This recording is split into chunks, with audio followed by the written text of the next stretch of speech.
Olá, boa noite a todos. Estamos aqui hoje na live aqui do ABC Contra o Golpe, preparada aí pelos colegas, né, Carlos Wellington, Diego, Ariane. É muito importante sempre a gente estar aqui nesse debate, um debate muito importante que é trazido no dia de hoje, né, com o Pedro e com o Isoto. Isso é, e... Tá dando um retorno aqui para mim. Está dando um retorno aqui, mas. Então, estamos aqui hoje, né, para apresentar aí um assunto muito importante, que é a questão do problema da pandemia, né, da vacina, e essa segunda onda que a gente está passando agora, nesse momento. Nós estamos aí muito preocupados, estamos com alguns amigos já perto da gente, com o problema com o Covid, né, a gente teve aí o Enéas, né, um colega aqui da luta aqui racial em Santo André, que está internado com Covid, e também agora o nosso colega, companheiro de luta aí de muitos anos, o Marcelo Reina, também está com Covid, né? O Enéas já está numa situação de internação, de entubamento, e o Reina está em casa, né? Fazendo tratamento em casa. Então, a gente está aí estando solidário hoje, né? O ABC Contra o Golpe está solidário a esses companheiros, né? O Marcelo Reina é médico também aqui em Santos, e é um companheiro que sempre está nas lives, sempre discutindo a questão do Covid, e essa discussão mais voltada à transformação social, ao socialismo, né? E que é muito importante para a gente esse debate. E hoje aqui, agora na apresentação, a gente tem aqui o Pedro vai se apresentar para a gente aqui, e depois o Luiz vai se apresentar para a gente também, tá bom? Tá bom. Pedro? Boa noite a todo mundo que está nos assistindo. Meu nome é Pedro Henrique Pereira. Eu faço parte do Observatório Popular da Covid-19 de São Bernardo do Campo. Eu sou militante da UJC também, União da Juventude Comunista. Eu sou professor do Estado de Filosofia e Sociologia. Mas aqui eu estou falando hoje com um participante do Observatório em específico, né, que foi uma iniciativa que a gente fez para acompanhar a evolução da pandemia aqui na cidade de São Bernardo. A gente criou essa iniciativa porque a gente sentiu uma necessidade muito grande de combater, da maneira que a gente pudesse, a subnotificação aqui em São Bernardo, né? Porque logo que se iniciou a pandemia, a gente viu que o Brasil estava sendo estava tendo um comportamento muito inadequado, vamos dizer assim, os governos, né, principalmente o governo federal, e a gente começou a antever que ia dar muito problema.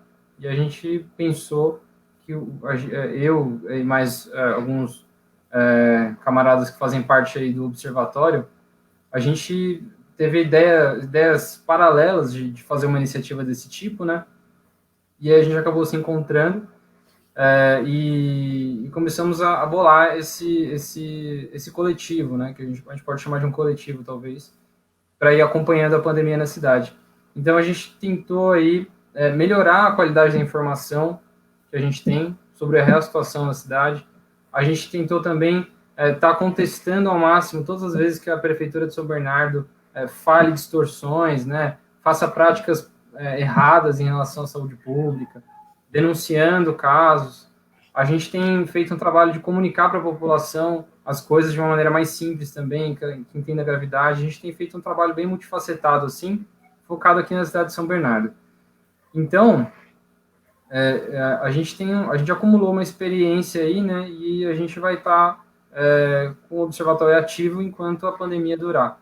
E a gente está cada vez aí aprendendo mais, refinando as nossas práticas, e a gente acredita que é uma iniciativa que seria muito bom ter em todas as cidades, né? A gente acha que o ideal é que todas as cidades tivessem seus observatórios, que a gente tivesse apoio, inclusive, de organizações com mais estrutura, né? A gente do observatório ficou muito chateado de ver que, mesmo dentro da esquerda, a pandemia ainda foi, por muito tempo, uma questão secundária, ainda foi uma questão que não teve o devido tratamento, né? Não foi tratada com a devida gravidade. A gente acha que a cobertura, inclusive, midiática da esquerda poderia ter fortalecido mais a real situação da pandemia, tendo em vista todo o embate ideológico que aconteceu em torno dela. né? Todo embate com o político, enfim, que resultou nesse cenário gravíssimo que a gente está hoje, né? Então, é basicamente isso, gente.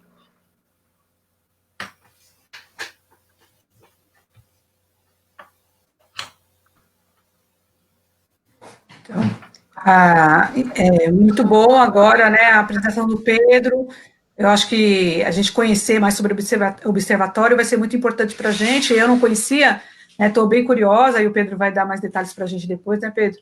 Sim. E agora o Luiz vai se apresentar aí, né, nesse tempo para a gente, a apresentação do Pedro agora, do Luiz, desculpa, a apresentação do Luiz Souto agora. Bom, boa noite, companheiros, boa noite, camaradas.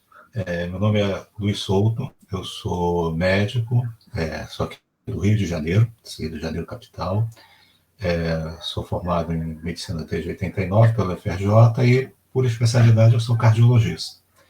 Mas tenho também nesse período, né, esses mais de 30 anos de profissão, mais de 25 foram trabalhando com terapia intensiva.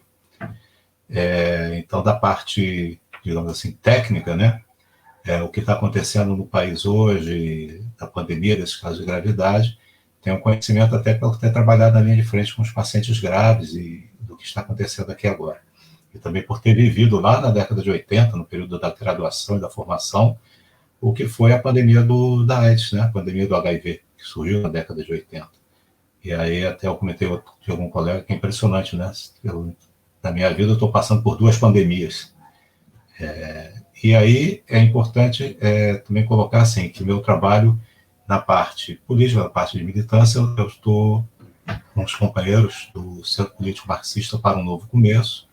A gente faz um trabalho de discussão teórica, discussão política, temos uma página no Facebook, um canal no YouTube, dedicando a um processo de formação e discussão de temas políticos, temas marxistas e tendo em vista a transformação socialista, né? E dentro desse trabalho, a gente faz a discussão de toda a questão da conjuntura e do processo que passa o país, inclusive os impactos que houve pela pandemia e o impacto que isso tem em cima dos trabalhadores e na população em geral do Brasil. E da minha parte, faço parte também de um grupo de colegas, né, somos poucos, de médicos de esquerda, né, que tentam compartilhar suas informações e compartilhar um trabalho de tentar contribuir com informação de qualidade e combater a desinformação, que é a política desse governo para a pandemia. A gente vai discutir isso muito na live, mas a desinformação é uma política que foi adotada por esse governo nessa pandemia, como forma de desmobilização, como forma de dominação, e acho que a gente vai ter que discutir isso muito aqui. E aí, eu agradeço muito os companheiros aí do ABC contra o Golpe, o convite, fiquei muito contente de ser convidado, poder participar e poder, dentro do que eu posso, do que eu tenho do meu conhecimento da parte técnica, poder contribuir na discussão e tirar as dúvidas que surgirem também. Tá? Muito obrigado. Obrigada, Pedro, obrigada, Luiz. Olha só que importante, né? A gente vai ter aqui 2 momentos, né, muito importantes dessa debate, né? Que é a discussão do Pedro e depois, em seguida, a discussão do Luiz, que vai dar um esclarecimento para a gente desse sentimento que a gente tem, né? O que fazer e como fazer e como as coisas estão aí na nossa sociedade. Na questão do Luiz aí foi muito importante aí essa colocação da questão dos dados da pandemia, que vai ser muito necessário para a gente. E a gente perceber também de como esse governo tem tratado, né, a questão da pandemia, o governo federal tem tratado a questão da pandemia, e como os outros governos estaduais e governos, mesmo as prefeituras, têm tratado essa questão do aproveitar também, né, aproveitar no momento da pandemia. Não sei se a gente percebe como um todo, a gente tem estão votando várias coisas ou implantando várias coisas nesse período de pandemia, onde as pessoas não podem sair na rua para fazer um movimento, né? Porque seria de forma irresponsável, né? E mesmo assim a gente está saindo nas ruas e correndo esse risco pela falta da questão da discussão da vacina ser uma urgência no nosso país, né? Pelo governo federal. E também nós, como professores, aí depois se vocês puderem estar comentando, essa coisa do chamado, né? Para começar o ano letivo logo no início, sem a vacinação, né? Depois, se vocês puderem colocar essa questão, porque a gente está com dado de professores que começaram aí nas particulares e na prefeitura, que um número grande de professores acabaram já sendo contaminados logo na primeira semana de início dessa volta às aulas do ensino médio, né?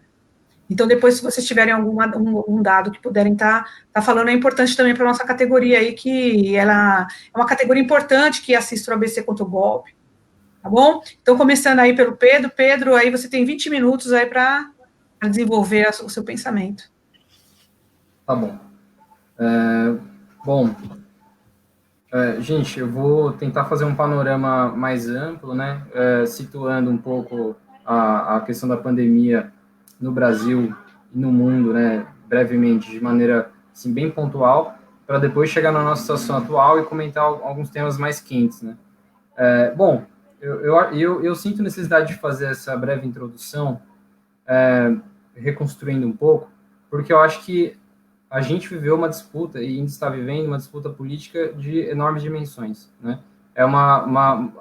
Para ser mais exato, a dimensão são mais de 170 mil vidas perdidas de maneira completamente desnecessária, né?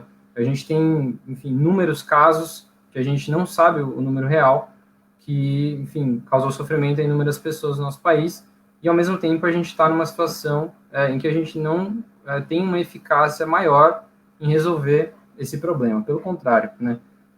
Quando a gente tem uma vacina na porta, parece que as coisas ainda assim não caminham. Então, assim, por a gente chegar nesse cenário bastante complicado, que eu gostaria de fazer essa reconstrução, né? Bom, como todos sabem, a pandemia começou na China, né, no final de dezembro. Isso foi noticiado muito rapidamente. A China rapidamente identificou o genoma do vírus e divulgou para o mundo inteiro, né? E isso possibilitou para que vários centros de pesquisa, universidades, enfim, de todo o mundo, conseguissem já iniciar o estudo desse novo vírus, né, estudo das reações dele, estudos de vacinas posteriormente, e a gente, enfim, teve essa informação muito cedo, né, do que estava acontecendo e que tinha um potencial pandêmico muito grande nesse vírus que surgiu na China, exatamente pela taxa de contágio dele ser muito alta, né.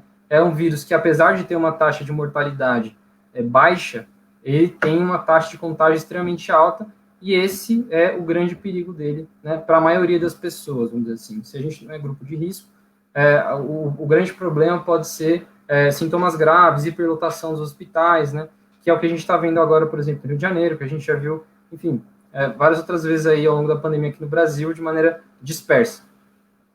Então, assim, o coronavírus chegou aqui no Brasil em março, né? E a gente teve uma ação extremamente lenta, tanto do governo de São Paulo, quanto do município de São Paulo, né? Houve uma lentidão em decretar lockdown, em travar a circulação, não houveram medidas assim de propaganda, de conscientização consistentes, né? Nem de restrições de movimento, assim, que acompanhariam, né, a política de isolamento e lockdown. Teve uma lentificação que deu uma janela, vamos dizer assim, de disseminação boa para o vírus, né? Isso ali no começo de março, até do final de março até o começo de abril. Bom, e acompanhado disso a gente teve esse presidente fascista, completamente inescrupuloso, completamente sádico, né? Que veio com uma ideia de uma política genocida, apoiado por certas frações aí dos capitalistas do Brasil, que principalmente ligados ao comércio, né, que não queriam que houvessem medidas restritivas, né, sendo que a OMS já estava martelando para todo mundo em março, né, que era fundamental que houvesse o isolamento social, que houvesse testagem em massa das pessoas e que as pessoas usassem máscara e lavassem as mãos, higienizassem, etc. Né? O que a gente teve aqui no Brasil, né, mesmo já vendo os efeitos na Europa, né, que estava acontecendo naquela época, não foi seguir essas recomendações. Né? A gente teve um problema enorme no começo da pandemia, que foi uma quantidade de testes muito menor do que seria necessário para fazer uma testagem em massa. Só que o problema foi que nem havia intenção de fazer uma testagem em massa. Né? O Mandetta, naquela época que era o ministro da Saúde, esboçou algumas falas nesse sentido, que era importante fazer testagem de massa, mas, concretamente, isso não foi aplicado, não foi defendido de uma maneira firme, vamos dizer assim, enquanto política do Estado.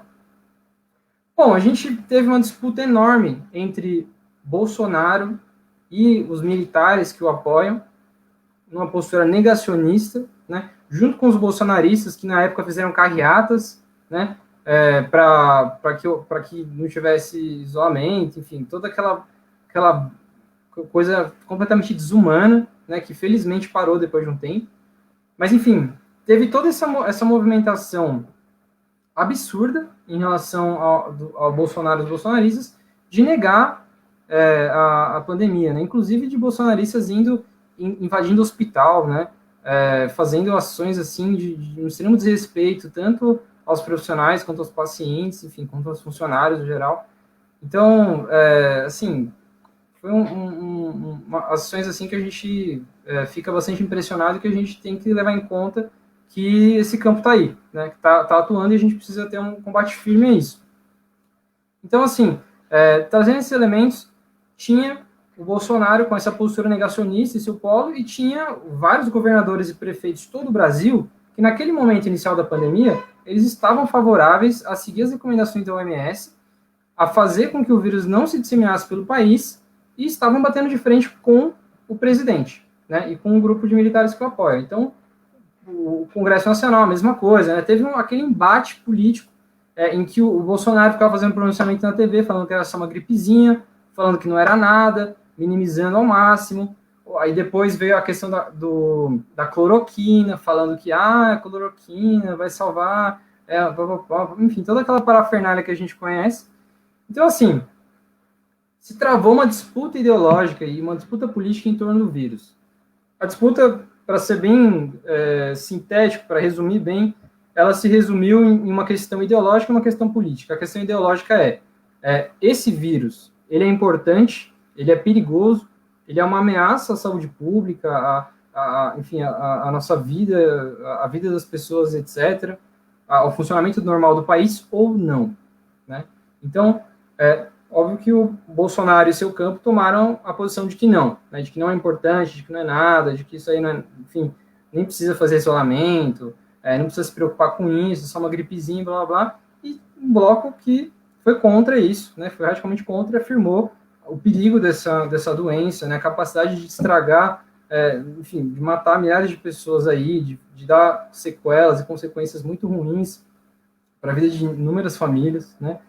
Então, assim, houve essa disputa ideológica, né? Se a pandemia era um problema urgente ou não. E houve uma disputa política no sentido de, bom, quais medidas que a gente vai tomar em relação a essa pandemia?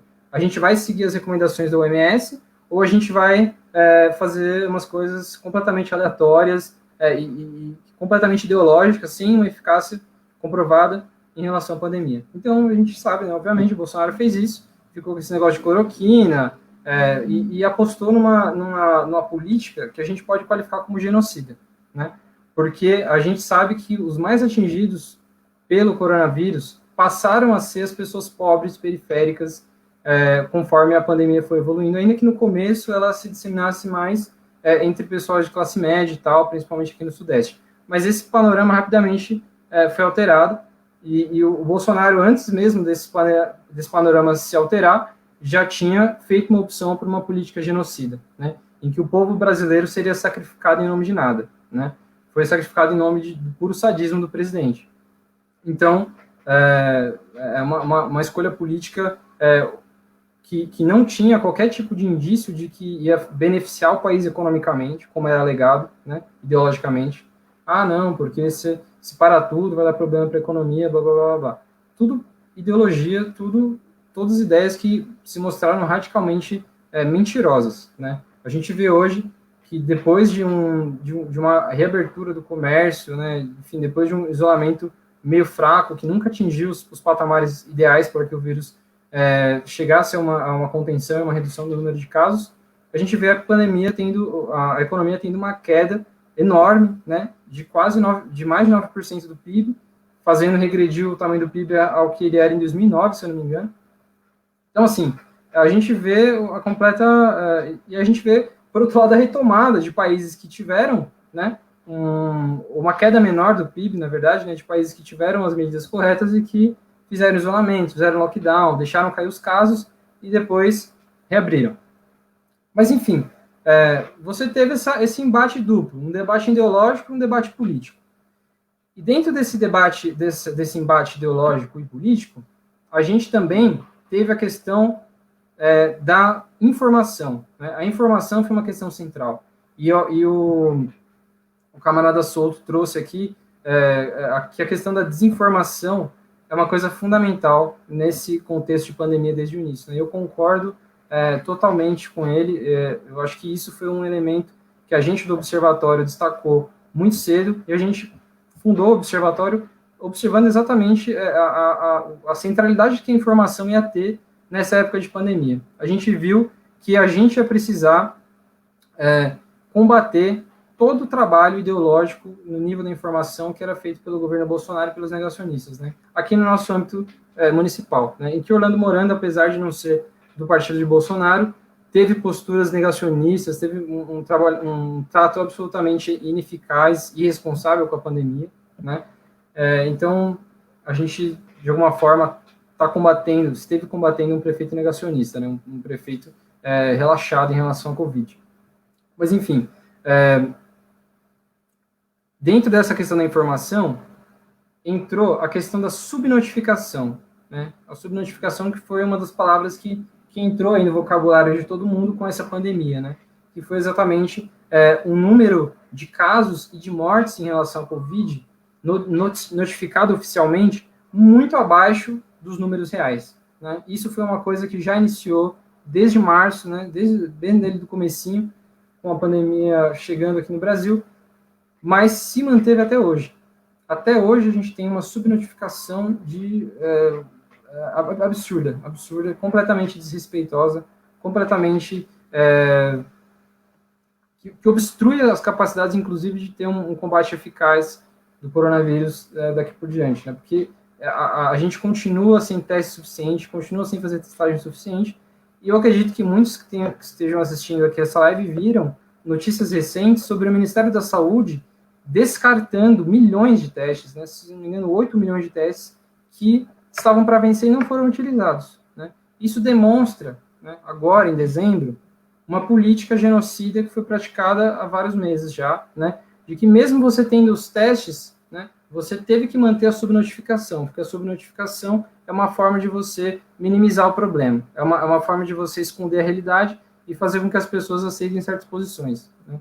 Então, assim, eu, por exemplo, sou uma pessoa que teve Covid e eu não entrei nas estatísticas oficiais, eu e minha namorada, né?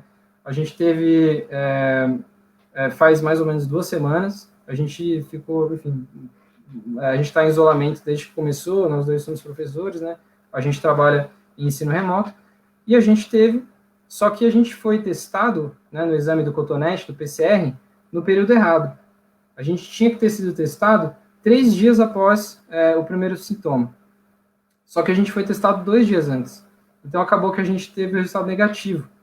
E quando a gente queria testar, quando a gente já estava bom, a gente não podia, ou melhor, a gente podia, mas a gente teria que pagar particular, né? Que seria um teste de R$280, aqui mais barato que a gente achou, para ver se a gente tinha imunidade do vírus, né?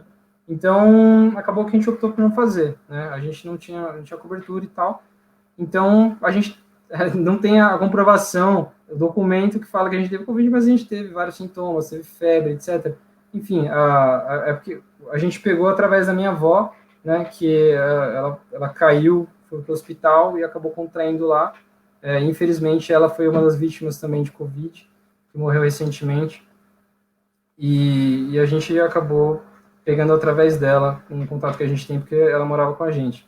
Então, enfim, nós dois somos exemplos de pessoas que tiveram Covid e não estão nas estatísticas, né? E já que não há política de testagem ampla, enfim, não há uma iniciativa desse tipo por vários governos, a gente vai manter os números muito abaixo da realidade, né? Inclusive, com casos de reinfecção, a gente poderia ter talvez um número ainda maior, né? Ainda que não seja talvez tão significativo em termos de proporção, de casos de pessoas que já reincidiram no Covid, né? Mas, enfim, voltando ao centro do assunto, houve esse embate, né, entre uma política negacionista e uma política genocida e uma política responsável e que tentava entender a real situação.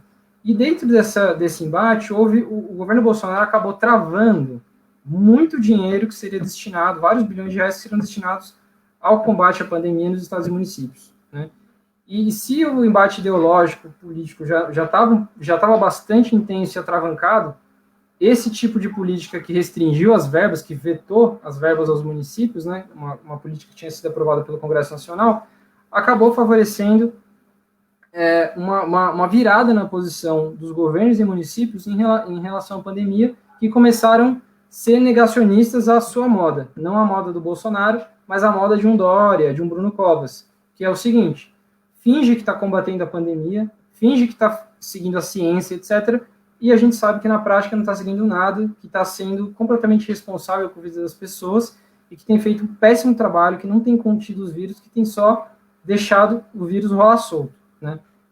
Inclusive, eu não sei se vocês tiveram acesso a esse dado, mas saiu um estudo na revista Science, dos Estados Unidos, que é uma das mais prestigiadas de ciências naturais do mundo, falando que até outubro, São Paulo, a cidade de São Paulo, já tinha cerca de 30% da sua, uma estimativa, né, de que 30% da população da cidade de São Paulo já teria se contaminado com o coronavírus, né? É um estudo que também estava analisando a cidade de Manaus, né, no Amazonas, em que aponta que 76% da cidade de Manaus estima-se que já estava contaminada até outubro desse ano. Então, assim, se a gente for pensar, 30% da cidade de São Paulo são quase 3,5 milhões de pessoas, né? Isso já dá basicamente quase um terço dos casos do Brasil, né? Se a gente adicionasse, se a gente tirasse a diferença, a gente teria 2 milhões a mais de casos a partir dessa estimativa feita pelos pesquisadores da Science. Então, assim, isso só na cidade de São Paulo. Se a gente fosse pegar, enfim, várias cidades metropolitanas aí, mais urbanizadas, com densidade populacional alta, etc., enfim, se tivesse uma testagem de verdade, a gente estaria, com certeza, com números ainda muito maiores oficialmente, né? E a gente teve todo um esforço do governo, inclusive, em sabotar os mecanismos de divulgação dos dados, de forma que até os jornalistas, né, dos grandes veículos da mídia aí, tiveram que fazer um consórcio para ficar atualizando as informações, que tem bastante limitações, né? Mas, enfim, dentro dessa política negacionista que foi levada pelo Bolsonaro, houve essa restrição de verbas aos municípios e governos, né? Isso fez com que os governos dessem essa guinada, e aí começou toda aquela onda de flexibilização, né? Aqui, em São Paulo, começou ali pelo mês de junho, né? E no mês de julho se intensificou, e a gente vem num plano de abertura aqui em São Paulo, né, elaborado pelo governo do estado, que é absurdamente criticado pelos cientistas, pelos epidemiologistas, pelos infectologistas, né, pelos médicos sanitaristas. Todos reconhecem que esse tipo de plano de abertura é um plano político ideológico que não tem um conteúdo científico, né? Ele responde unicamente às ambições do governador e dos prefeitos das cidades da região em reabrir o comércio, em reabrir negócios, em fazer a economia funcionar normalmente, né? Então, eu penso que esse período das reaberturas, ele inaugura um novo momento desse embate político-ideológico, mas é um momento em que há cada vez menos uma dissidência da posição negacionista. Eu acho que há uma diversificação nas posições negacionistas, e o campo da oposição ao negacionismo ele acaba ficando cada vez mais sem voz, sem espaço. Então, o que eu queria colocar para vocês é que, assim, esse negacionismo específico começou de lá para cá, tentou fazer um falso clima de normalização. A gente viu uma falsa normalidade desde lá, uma normalidade que desrespeita as milhares de vidas que foram perdidas, desrespeita esse número absurdo de vítimas que estão, de pessoas que contraíram a Covid-19, né? Todos os impactos nefastos na esfera do trabalho, na esfera da economia doméstica. A gente está vendo aí, mesmo diante de todo esse caos, o governo Bolsonaro lutou para fazer com que o auxílio emergencial fosse aprovado num valor muito baixo, né? Cessou o apoio ao auxílio emergencial agora, enquanto no começo da pandemia tinha cedido 1 trilhão, 1,2 trilhões, se eu não me engano, para os bancos brasileiros. Então, Então, assim, é uma coisa completamente antipopular, contra os interesses da nossa população, contra os interesses de todo mundo que é pobre. E, assim, um outro dado que eu não sei se vocês sabem, essa virada da política do governo de São Paulo, da prefeitura de São Paulo, das prefeituras aqui do ABC, elas também responderam a uma análise feita sobre que a pandemia, até julho, se eu não me engano, ela já tinha atingido o seu pico nas classes A e B, né, dentro daquele esquema de classes bem fajuto das pesquisas estatísticas, que, enfim, para a estatística é bom, mas a gente sabe que, em termos de mais conceituais sociológicos, é uma conceituação fraca, né? Mas, enfim, as classes A e B já tinham alcançado seu pico, em julho. Então, assim, as classes C, D e E seriam as que seriam mais afetadas ali por diante. Então, assim, bom, chegou na população pobre, vai ficar na população pobre, meio que dane-se, né? Então, a grande questão era, bom, o negócio é não deixar lotar as UTIs, deixar o povo se contaminando aí e chegar na chamada imunidade de rebanho, né? Que é um termo, inclusive, bastante incorreto e bastante desrespeitoso às vidas humanas, né? Porque esse tipo de imunidade de rebanho foi até uma coisa criticada por um secretário da OMS, né, falando como era inapropriado o uso desse termo para se referir a humanos, né, que mesmo para os animais era uma coisa prejudicial, porque muitas vidas eram sacrificadas, né, mas, enfim, quando a gente está falando disso em relação aos humanos, aí fica até pior, né, a gente, enfim, fica sendo bastante rebaixado por esses políticos que adotaram esse tipo de coisa, como Bolsonaro e como Dória, Bruno Covas, etc., vieram depois, né. Bom, para concluir a minha fala aí, que já bateu os 20 minutos, eu gostaria de enfatizar só em relação a essa questão da segunda onda, né? E em relação à vacina, bem rapidamente. Eu tenho sérias dúvidas se a gente pode falar de fato em segunda onda, sendo que a gente não teve uma estabilização e uma redução do número de casos, né? Com os dados que a gente conseguiu, com o número de testes que foram feitos, foram muito abaixo. Foram muitos testes, mas muito abaixo do que deveria ser feito. A gente não consegue saber qual a real evolução da pandemia. A gente tem uma estimativa, uma coisa meio errática, que não representa a realidade. Então, eu me questiono se a gente pode, de fato, falar em segunda onda, apesar de a gente ver um crescimento do número de casos em todo o Brasil, mais ou menos no último mês, né?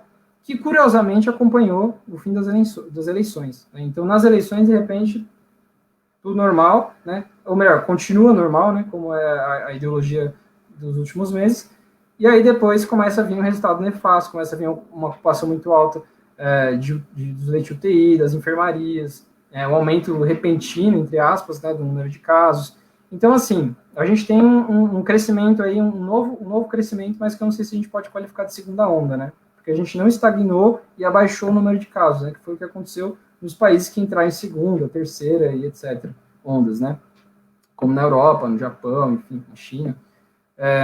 Agora, em relação à vacina, gente, eu acho que a gente tem uma coisa, eu defendo pessoalmente, é uma coisa que ainda acho que está germinal, que a gente faça mobilizações populares para defender a vacinação em massa já, porque a gente já tem a Coronavac pronta, né, ou melhor, quase pronta, né, tá para sair os resultados do estudo de fase 3, se eu não me engano, na terça-feira que vem, né, e essa vacina, pelo que eu vi, nos estudos que foram feitos até agora, ela tem 97% de eficácia, né? Se isso se confirmar nos estudos de fase 3 saírem, ela tem uma eficácia maior que a vacina Pfizer, que foi feita pelos Estados Unidos, lá, enfim, e pela Alemanha.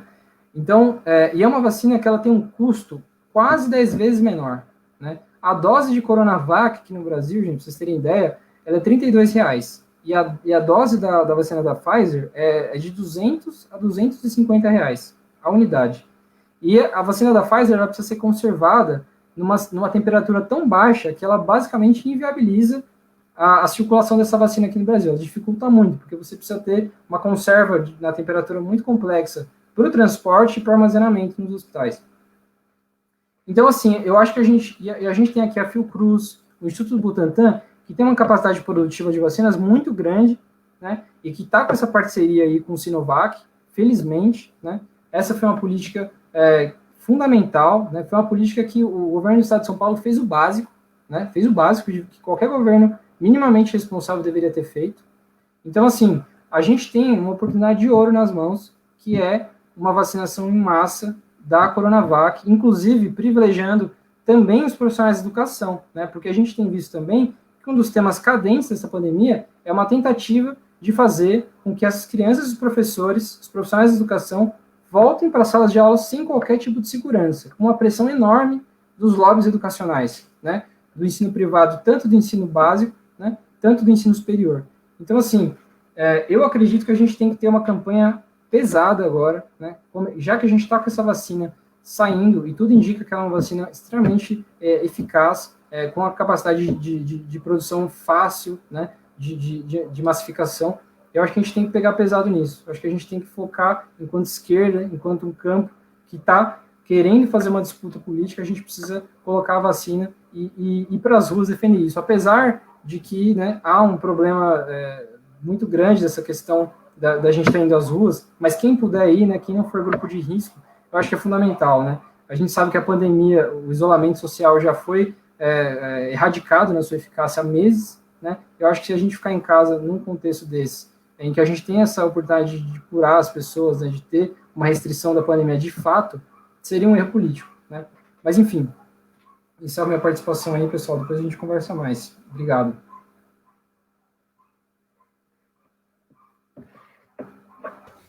O Pedro, muito importante a fala do Pedro, viu, Pedro? Foi assim, aí pinta na cabeça da gente assim várias perguntas, né? E aí a gente convidar aí os companheiros que estão aí, ó, o Carlos Wellington, o Bimara, a Saeme, o Alexandre.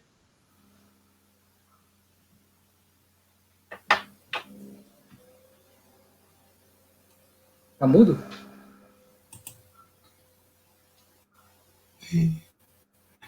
Tá mudo. Ficou sem som, mano.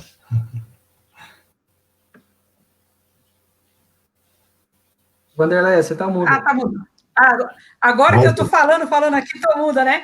Mas, olha, então, Pedro, é muito importante aí a sua fala, né? Retomando aqui, muito importante aí a sua fala, trouxe várias dúvidas para a gente aí, de perguntas várias, né?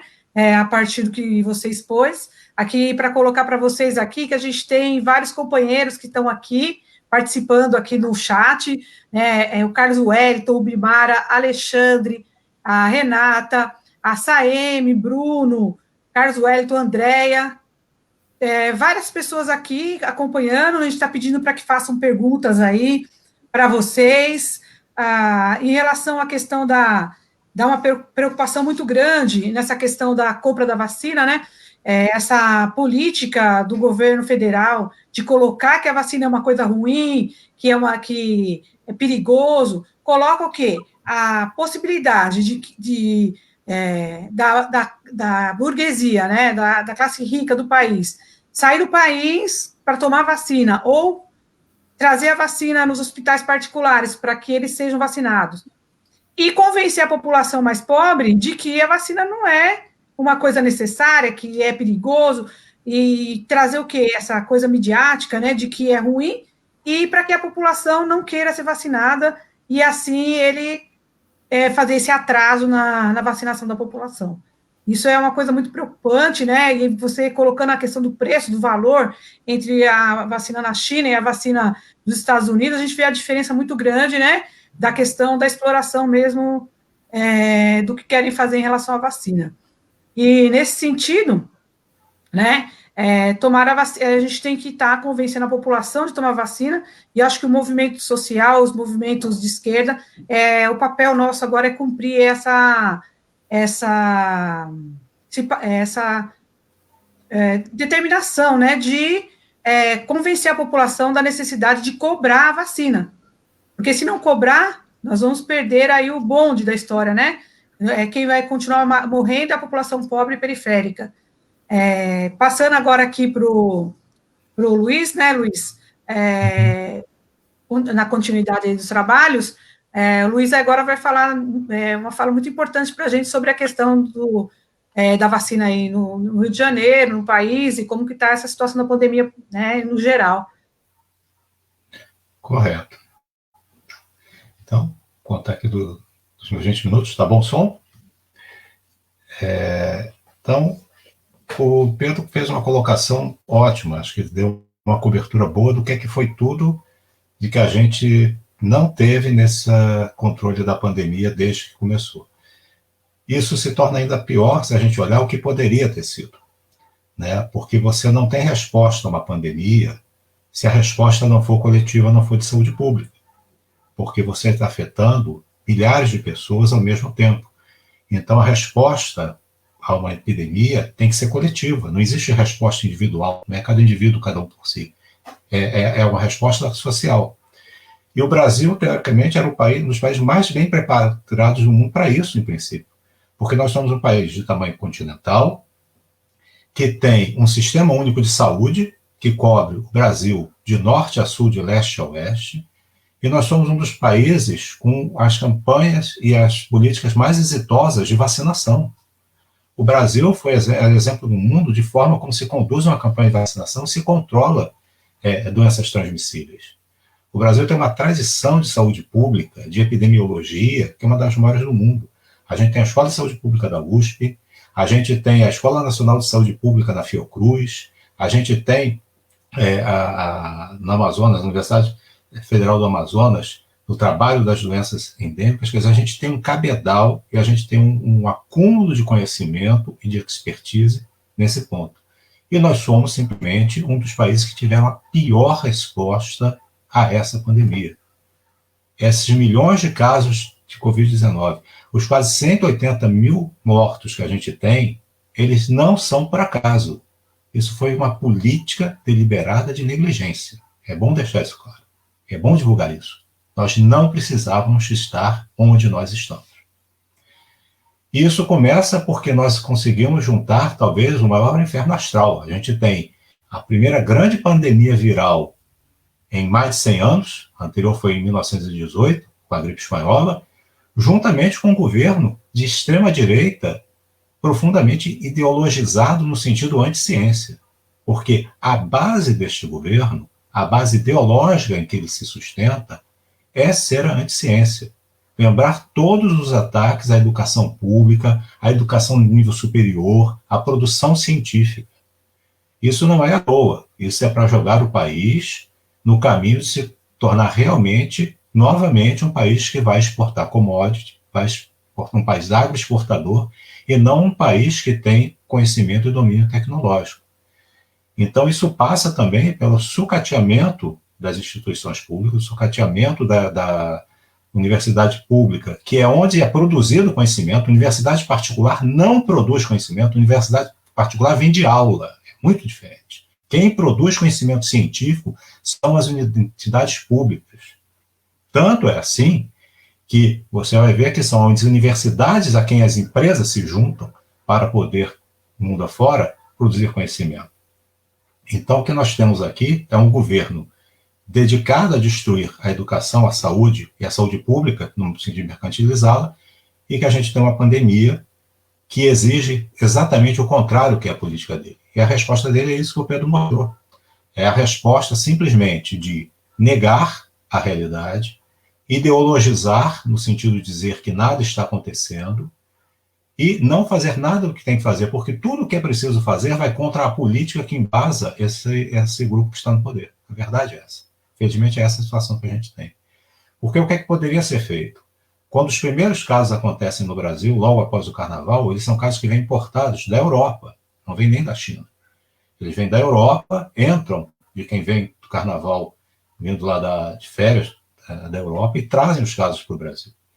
Uma das primeiras medidas a ser feitas seria o fechamento dos aeroportos e o rastreio ativo. Quem vem de áreas onde está tendo Covid tem que ficar em quarentena, ser rastreado para saber se está portando ou não um vírus, fazer o teste do RT-PCR, que é aquele do cotonete, para procurar a partícula viral e isolar quem vem. Nada disso foi feito. Na verdade, começou um embate em que alguns governadores tentavam fazer isso, como no Rio de Janeiro, o caído Auschwitz, e que a Anvisa disse que isso era a prioridade deles. E muitas vezes nem aquela medida puramente cosmética de medir a temperatura de quem está chegando, para saber se está com febre ou não, foi feito. Então, nós tivemos a entrada dos casos sem controle. Uma vez os casos acontecendo, eles não foram rastreados, porque o certo era que se você tem um caso, aquela pessoa, isola, e você busca ativamente todos os seus contatos para saber quem teve contato com ela próximo, que possa ser contaminado, pesquisa, e se acha um contato contaminado, isola também. Um exemplo claro de quem fez isso e que conseguiu controlar é uma nação que tem o PIB 17 vezes menor do Brasil, que foi o Vietnã. O Vietnã fez isso. O Vietnã botou todos os seus agentes de saúde para rastrearem ativamente os casos. Nós temos no Brasil uma das maiores redes de agentes de saúde do mundo, que está sendo destruída e que poderiam ter sido utilizados. Então você conseguiria conter os casos. O contrário foi feito. Passou-se a dizer que tinha que se criar hospitais de campanha, que, como a gente sabe do que aconteceu, e o governador do Rio de Janeiro, no embate político com o Bolsonaro, cai por causa disso, foi a festa do superfaturamento, a festa das licitações fraudadas. E que se você constrói hospital de campanha e você não controla a contaminação, não adianta, você está enxugando gelo. Porque quanto maiores os casos aumentarem, mais casos graves vão acontecer, isso vai sucatear o sistema. Então você teve sucessivas ações que não foram realizadas. Elas não foram realizadas porque elas vão contrário ao que esse governo faz. Então a gente tem essa situação terrível. E principalmente a gente tem um esboroamento do que era feito. Porque no início, alguns governadores, como Dória no Rio, como o Auschwitz, aqui Dória em São Paulo, Auschwitz aqui no Rio, o mais péssimo de direita, e como o do Rio de Janeiro, um sociopata, eles procuraram fazer inicialmente aquilo que era simplesmente lógico e racional. E a gente teve o bombardeamento do governo Bolsonaro em cima deles. Então isso gera a pior coisa dentro de uma pandemia, que é simplesmente a desinformação, aliado ao trabalho ativo de desinformação das redes sociais e dos bolsonaristas nas redes sociais. Então a gente chega um momento em que se questiona abuso de máscara, se questiona o isolamento social, que são as medidas eficazes para conseguir segurar a propagação do vírus.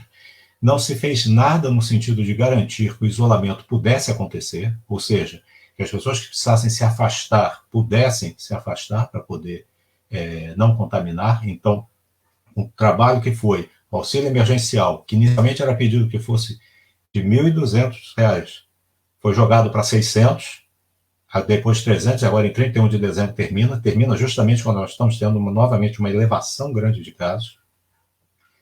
Você não conseguiria manter as pessoas em casa e você simplesmente não tem como fazer isso durante muito tempo. Se você tivesse feito isso de forma precisa, organizada, nas primeiras 4 semanas, em que surgem os primeiros casos, nós teríamos conseguido conter, nós teríamos conseguido ter tempo de resolver. Não foi feito, os casos dispararam, nós tivemos toda aquela subida que aconteceu até meados do ano, teve um descenso depois e agora nós estamos experimentando uma nova subida. Então agora, atualmente, nós estamos tendo subida progressiva dos casos, acompanhados de mortes. E o problema é que, diferente do início, esse momento agora a gente está tendo uma sincronização entre os casos que acontecem nas metrópoles e os casos no interior. Na última nota agora da Fundação Oswaldo Cruz, de acompanhamento, eles apontam para isso. No início, você teve os casos estourando dentro das regiões metropolitanas do Rio, São Paulo, regiões do Nordeste. Posteriormente, os casos começaram a entrar para as cidades mais do interior. Quando os casos começaram a crescer nas cidades do interior, nas cidades da metrópole, pelo trabalho com isolamento, o que foi feito no início, você começou a ter uma queda dos casos e da ocupação de leitos. Então, você conseguia realocar os casos que começava a ter no interior para outros locais, porque os leitos estavam sendo liberados na região metropolitana. Agora, a gente está tendo uma subida global, porque os casos se espalharam pelo Brasil todo. Então, você começa a ter a subida junto. Então, até aquela janela que houve no início, de você conseguir deslocar para o centro metropolitano o paciente do interior, porque aqui diminuiu a incidência de casos, então eu consigo absorver, o risco é isso não acontecer. Então, o risco é real mesmo de que possa ter a saturação do sistema de saúde. Tudo por conta de uma política que não foi feita lá atrás. A gente perdeu esse tempo. E 180 mil mortos são o fruto desse descaso que não foi realizado lá em março. E todo o aproveitamento político que tem desde aí, então. Acho que o Pedro colocou bem essa questão da vacina. A vacina está sendo feita por institutos públicos, o Butantan, é a Fiocruz, em parceria com laboratórios externos, mas com transferência de tecnologia e produção aqui em instituições públicas, não é para instituições particulares, para instituições públicas, e vão criar vacinas eficazes. Mas esse governo ele não tem nenhuma programação. Ele aposta apenas na vacina que está sendo produzida pela Oxford AstraZeneca, e ele não preveu a compra de nenhuma outra. Só para ter ideia, a gente está falando muito das vacinas da AstraZeneca, da Coronavac, da Pfizer, mas, na verdade, tem até na última leitura que eu fiz ontem, são 17 vacinas, 17 produtores diferentes que já estão com vacinas na fase 3. A da Pfizer está sendo provavelmente já aprovada hoje nos Estados Unidos pela FDA. Tá? Foi já aprovada na Inglaterra, no Reino Unido começou a vacinação, mas parece que hoje vai ser aprovada pelo FDA para começar a ser utilizada lá. E lembrar que os Estados Unidos compraram antecipadamente 100 milhões de doses dessa vacina. Questão da distribuição. Isso é uma questão de logística, a qual o especialista em logística que foi colocado no Ministério da Saúde e que nem sabia o que era o SUS, não tem capacidade de resolver, mas países mais próximos que nós conseguem. Porque, por exemplo, Costa Rica, Equador, México e Chile, juntos, já compraram quase 60 milhões da vacina da Pfizer, que é essa vacina mais complicada, que precisa de um congelamento a menos de 70 para conservação a longo prazo. Mas que o próprio laboratório coloca outras opções de transporte, utilizando gelo seco, utilizando temperaturas menores, que podem durar 5 dias, e a temperatura durar 15 dias, e na geladeira a menos 5 graus, durar 5 dias. Quer dizer, você tem como fazer a logística se fosse a única vacina. Então, até nisso não foi pensado, porque a gente tem que pensar também que na questão da vacina, elas vão ter características talvez diferentes. Algumas darão uma maior resposta, mas talvez não tenha uma duração tão grande da resposta imune e precise fazer revacinações. Outras talvez tenham durações maiores. Algumas não foram testadas em alguns grupos etários, por exemplo. Então, por exemplo, a vacina da Pfizer, a recomendação do fabricante é que não vacine menores de 16 anos. Por quê? Porque o grupo de vacinados menores de 16 anos na fase 3 foram muito pequenos para eles concluírem se há segurança ou não. Então, é uma vacina que só pode ser dada a quem tem mais de 16 anos. Então, essas vacinas vão ter diferenças. Uma gestão bem realizada, ela simplesmente teria se adiantado, corrido atrás das principais, e na hora que pudesse, ela teria, na verdade, um leque de opções e poderia adaptar. Essa se encaixa melhor para este grupo etário, para esta categoria, esta se encaixa melhor para essa região. Você teria, na verdade, a facilidade de poder fazer um plano nacional de vacinação adequado e que cobrisse a maioria da população. Não é isso que nós estamos vendo. Sem contar a questão dos insumos. Vamos lembrar que o governo não previu, e se sabe que está em pesquisa de vacinas desde o semestre passado, não previu sequer as seringas e as agulhas.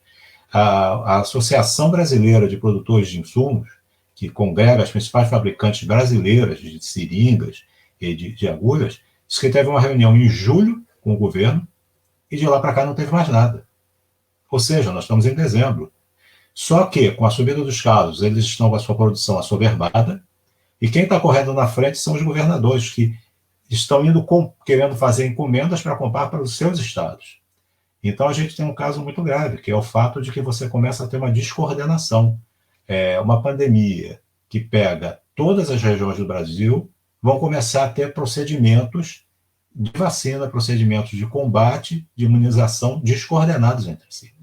Então, concordo com o Pedro, a gente tem que brigar que tenha vacinação, que aquelas que sejam eficazes sejam dadas. A gente tem essa oportunidade, por exemplo, com a vacina que está sendo testada pelo Butantan, que é uma vacina que tem uma eficácia muito boa, os estudos preliminares agora mostram muito bem que tem o custo.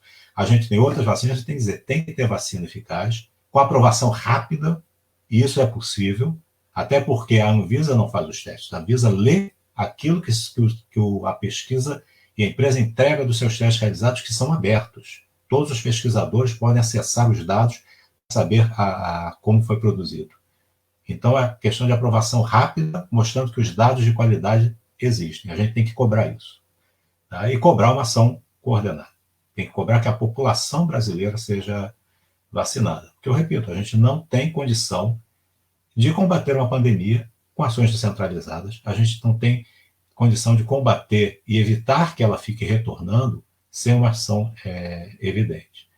e colocar que isso é tanto mais grave, que acho que nas perguntas, se surgir, eu vou colocar, a ideia do que já estava indo para acontecer agora, dessa pandemia, já era esperado.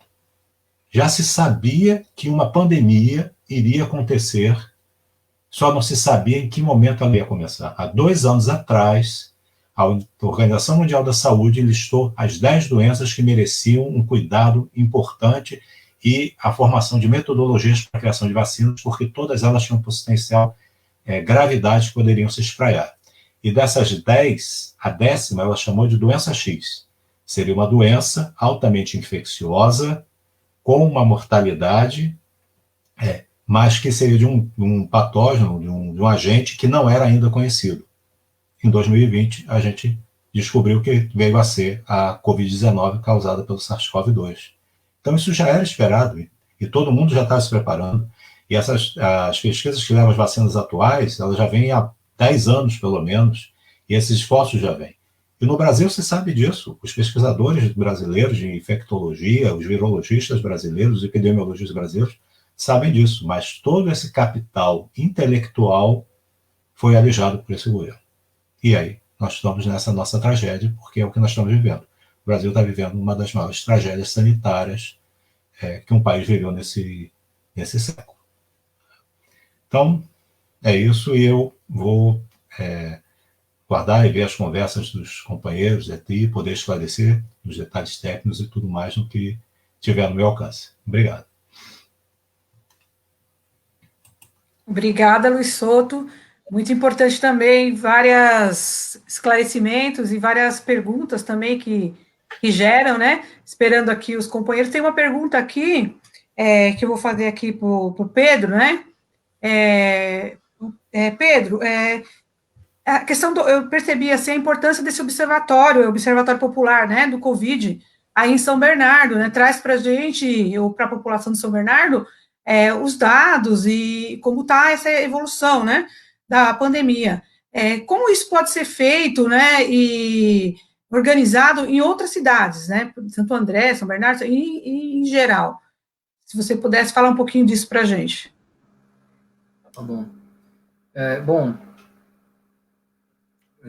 A gente tem seguido um método que é o seguinte, né? Na verdade, não é bem um método, mas um compromisso, né? De fazer um boletim por semana. A gente tem feito isso desde abril, se eu não me engano. Acho que a gente começou o observatório em abril. E desde lá a gente tem feito uma publicação por semana. Todos os domingos a gente lança um boletim sobre algum tema relacionado à pandemia na cidade de São Bernardo do Campo. Tem vezes que a gente simplesmente faz uma comparação do número de casos notificados pela prefeitura com estimativas de casos e mortes a partir dos dados dos cartórios, né, que a gente tem acompanhado pelo portal da transparência desde o início, né, desde que a gente soube dele. Logo quando a gente iniciou o observatório mesmo, né, o portal da transparência fez uma sessão especial para a Covid, né, então a gente veio acompanhando o número de óbitos por lá, que é um número que sempre está acima dos casos oficiais, né? Mas ainda é um número que é subnotificado, infelizmente.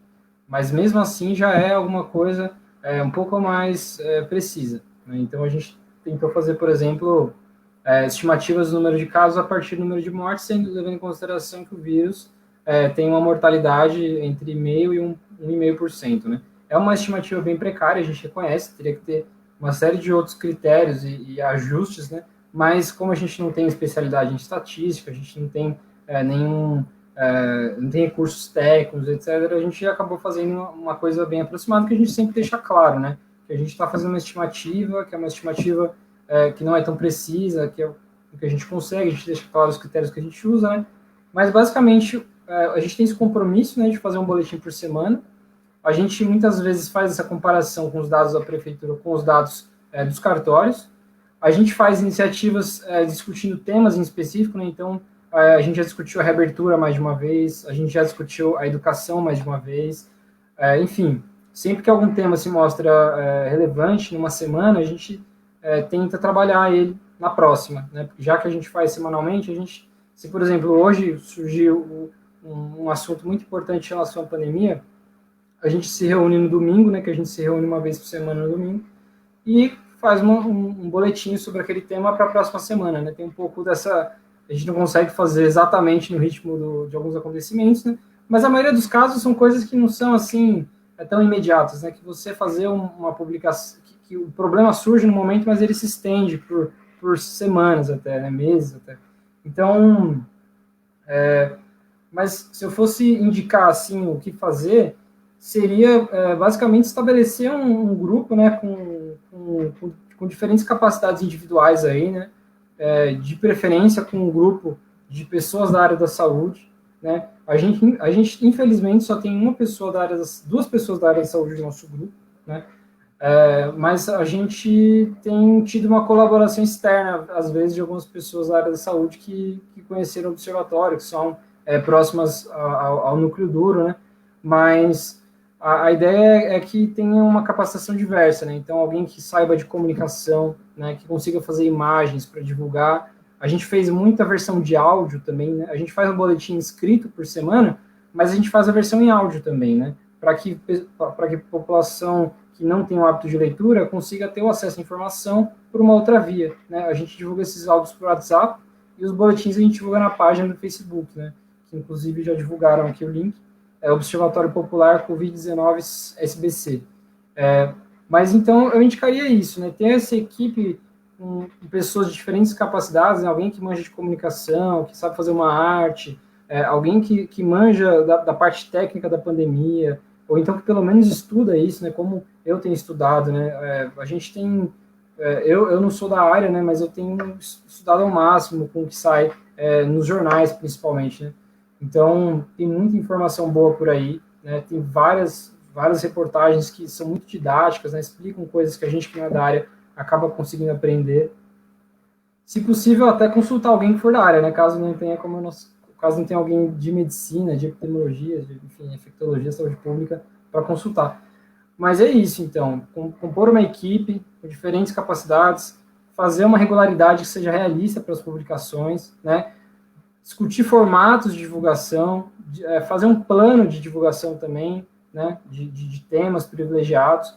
E agora eu acho que talvez até seja o momento de fazer uma divulgação até mais panfletária, sabe? De você pegar o material, imprimir e colocar na caixa de correio das casas, achar formas de fazer uma divulgação física que não seja, que não coloque as pessoas em risco, nem as pessoas que estão divulgando, nem as pessoas que estão recebendo, né? Então, eu acho que a gente poderia, por exemplo, fazer formatos físicos mesmo, né? Fazer pequenos panfletinhos, fazer coisas baratas, inclusive, né? Fazendo com impressão de baixo custo, mesmo tudo em preto e branco e tal, e colocando nas caixas de correio das pessoas, nas periferias e tentando entregar ali por onde dá, né? Às vezes, enfim, nem toda casa tem um lugar tão certinho ali para colocar, mas jogando ali no quintal, jogando, enfim, debaixo da porta.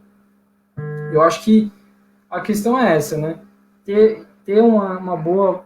alguém acompanhando também, né, sistematicamente o que tem acontecido na cidade. A gente aqui no ABC tem fontes de informação mais ou menos, assim, não são tão boas. Então, por exemplo, a área de educação, a gente tem feito publicações mais... que tentam acompanhar algumas políticas, alguns ensaios, né? Por exemplo, Orlando Morando, ele fez lives falando sobre educação. Então, alguém acompanhou a live e trouxe informação para o observatório de quais foram as defesas que foram feitas ali, né? Se teve algum texto publicado da prefeitura em relação àquele tema, ou, enfim, algum jornal da região noticiou o que ele falou, né?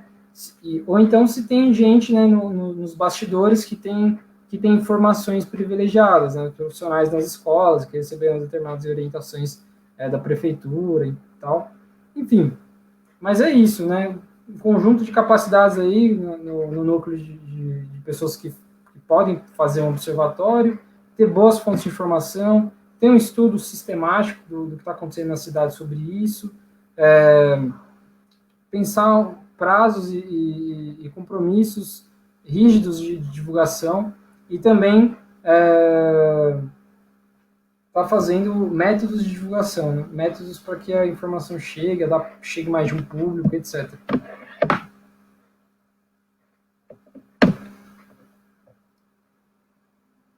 Ih, a Vanderleia caiu, né?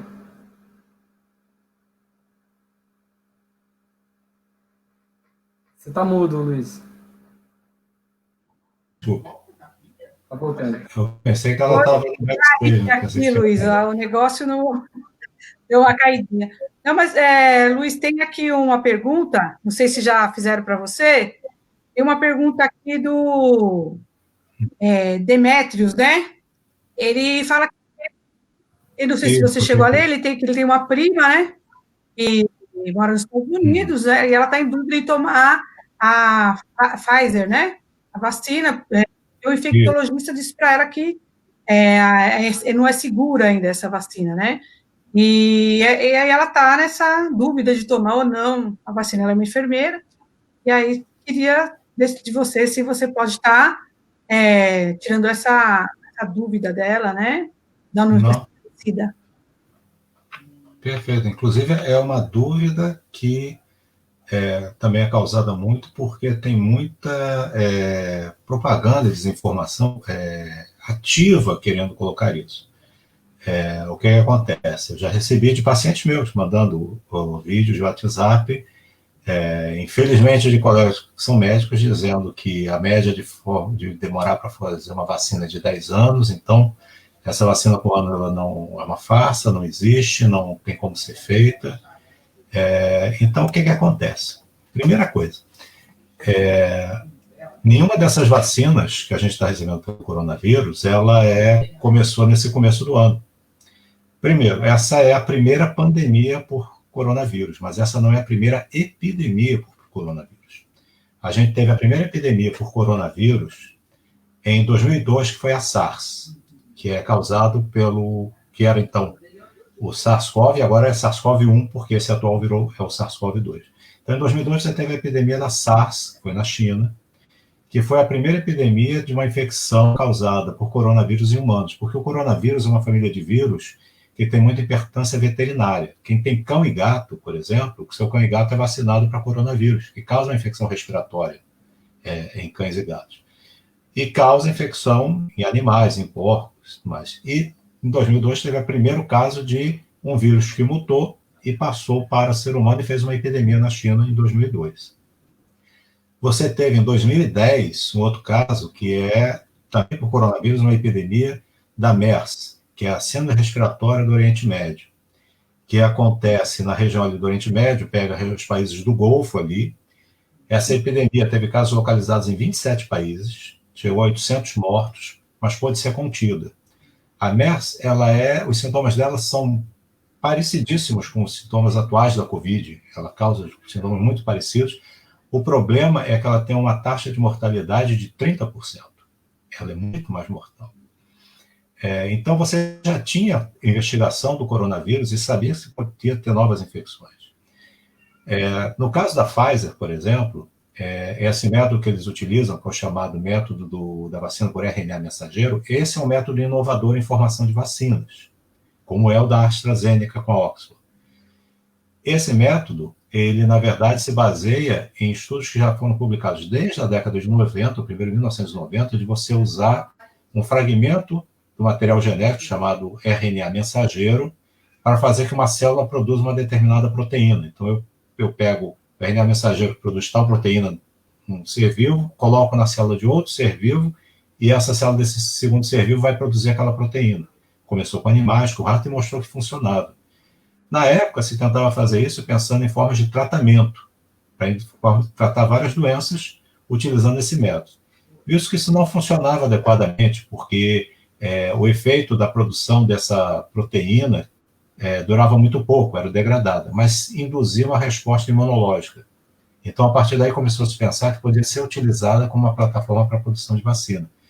Então, há mais de 10 anos já se pesquisa uma plataforma de produção de vacinas utilizando essa técnica, que a Pfizer fez a vacina, que é a técnica do mRNA mensageiro.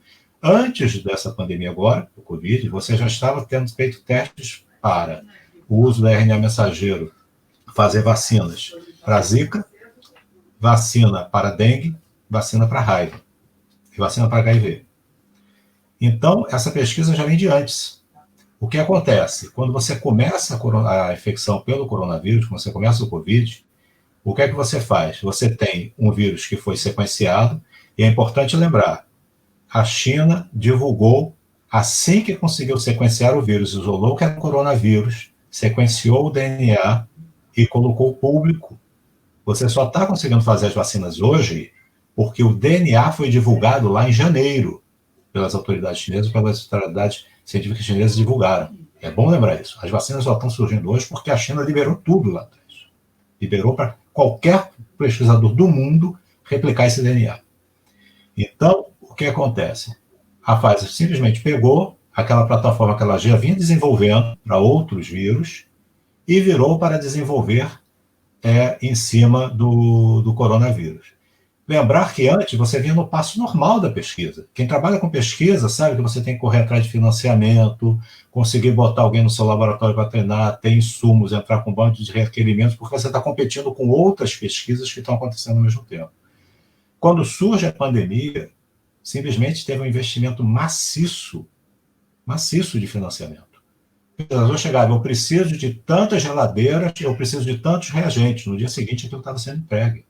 Eu preciso de ter tantos auxiliares, tantos técnicos de laboratório, era entregue, para funcionar full time. Então, as empresas que estão produzindo as vacinas, elas estão trabalhando full time, com um financiamento monstruoso, que acelerou isso tudo. Mas isso não surgiu do nada. Você pegou o que já vinha sendo produzido lá atrás. Eu vi uma comparação muito boa. A comparação é o seguinte: demora 10 anos, não vamos conseguir. Se fosse assim, Estados Unidos e Rússia não ganhavam a Segunda Guerra, não tinham conseguido estar na Segunda Guerra Mundial. Se fosse o mesmo passo de produção de material bélico, você perdia a guerra. Você só conseguiu ganhar a Segunda Guerra Mundial porque você virou tudo para produzir e derrotar a Alemanha nazista. Se você não tivesse feito isso, você não ganhava, mas conseguiu. E quem dissesse isso na década de 30, que não tem como, você não consegue produzir isso tudo, aí foi a mesma coisa, você virou porque tem que resolver. Depois a gente até discute a questão disso ser feito sobre o capitalismo, com isso sendo uma mercadoria e tudo mais, do que poderia ser se a saúde não fosse mercantilizada. Mas a verdade é que isso foi a prova de que o trabalho social consegue fazer. Foi o trabalho social coordenado de pesquisadores, de insumo, o trabalho coordenado de divulgação científica que conseguiu. Lembrar, por exemplo, que as revistas, elas cobram fortunas para você baixar um artigo delas, quando você tem que pesquisar. Quem faz pesquisa, fez mestrado, doutorado, sabe disso. Todos os artigos referentes à Covid-19 foram colocados gratuitos pelas grandes revistas. Lancet, New England. Covid-19 estava gratuito. Isso é a prova do que poderia ser um trabalho social. O que poderia ser a ciência numa sociedade voltada não para a mercantilização, mas pelo valor de uso, pela necessidade humana. Mas essas vacinas não surgiram de agora. Então, quando a Pfizer agora consegue vacinar, um ano depois surgiu, isso é um efeito enorme. Você conseguir em um ano jogar uma vacina, porque em 26 de novembro de 2019 foi o primeiro caso detectado e confirmado que era uma nova infecção. E no começo de dezembro você tem essa vacina sendo feita. Isso é um feito fantástico. Isso é um feito maior do que o Neil Armstrong fincar uma bandeira na Lua. Maior. Mas ele dependeu de todo um trabalho anterior, senão não tinha sido conseguido. É bom a gente se lembrar isso. A mesma coisa a vacina da Oxford. A vacina da Oxford é um outro método que usa como vetor um vírus respiratório de macaco, é um adenovírus, que é um vírus que causa uma infecção respiratória em macaco, e que não tem casos, são raízes nos casos em humanos, que eles usam inativado com o material do coronavírus para poder induzir a imunidade. E eles já estavam fazendo testes para do coronavírus do Oriente Médio, que a deles, inclusive, já trabalhava com coronavírus. Por isso que você consegue isso, porque são fatos anteriores. E é por isso que a gente tem que lamentar o que foi a destruição, desde o golpe parlamentar, da educação e da saúde brasileira nisso. A gente regrediu. A gente regrediu nisso, no capital que a gente teria em termos de possibilidade. Então, as vacinas que saem hoje, elas são testadas, os dados são abertos para serem olhados e questionados, né? Até respondendo ao Demetrios, essa da Pfizer, a Pfizer liberou todos os protocolos delas e todos os resultados. É um documento de 96 páginas que está disponível. Foi publicado no New England Journal ontem. Que qualquer pesquisador pode ler todas as tabelas deles de como foram feitos os testes. E todos que questionarem, instituições científicas que questionarem, os órgãos reguladores, podem ter os dados paciente a paciente, quem foram testados, os resultados, quem teve reação, quem não teve reação. Então, essa questão que os negacionistas colocam, ela não se coloca, não se cabe. A ciência real, ela é feita aberta, crítica, autocrítica, com os pares questionando. Por isso que se existe muita desconfiança em relação ao Sputnik V da Rússia, por causa da forma como eles divulgaram os resultados. Até hoje a gente tem meio um pé atrás do que o Instituto Gamaleya, faz a vacina da Sputnik V, está fazendo, porque ela não fez da forma como as outras fizeram, e como a forma que é esperado que uma produção científica seja feita. Não que não funcione, os dados parecem que funcionam bem, mas a metodologia que eles utilizaram de divulgação deixa a gente com dúvidas, porque a gente não tem material para poder julgar. Agora, as demais vacinas, e aí inclui a Coronavac, inclui a da Pfizer, a da AstraZeneca, Oxford, a da Moderna, essa a gente tem os dados para julgar. Então, a vacina que mostrar na fase 3 que ela teve eficácia, ela vai poder ser usada. A questão é que elas vão ter diferenças entre si. E essas diferenças podem fazer que elas sejam melhores para determinada população e não para outras. Por isso que teria sido importante, quando tinha mais de uma vacina sendo produzida, que se garantisse que pudesse ter acesso a elas. Não foi isso que foi feito no Brasil. Nem como protocolo de intenção. Esse que é o problema. Aí eu quero ter respondido a dúvida aí do Demétrio.